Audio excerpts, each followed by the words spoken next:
පන්දුවේදී යන ස්ලොට් සිප් පාරකට ඔහු පෙළඹෙන්නේ. ගිලිහි යනවා මේ කටේදී පන්දුව. ගිලිහි යනවා සමග හතරේ සීමාවට පස්සේ.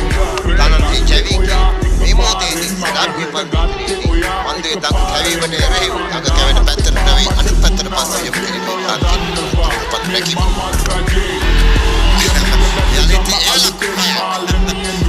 Kau bantu yang bukan main bantu lagi nanti jadi kau itu masih tadi mencari sani, beton ni bantu lagi beton lagi awak lagi dah. Naud ini main behivin lagi kerana bantu bantu kau ini. Betul ini serai par kalian kau bantu yang dia adalah lapu antara perbagi di mana sama dengan sama apa lah yang kerana bantu. Mereka bantu sekali bantu yang bukan mah. Ya adalah kau hak bawa tempat bantu lagi kerana mana pulau ini bantu. ධනංජයගේ ප්‍රවේගකාරී පිටකරන රටාව තුල කිසියම් ආකාරයක නිහඬ පිළිවෙතක් අනුගමනය කළ විශාල් මෙන්ඩිස් නමුත් දැන් ඔහු දැන් තමයි වගකීම මේ අවස්ථාවේ ධනංජයගෙන් ඉල්ලුණු අවස්ථාව ලබාගෙන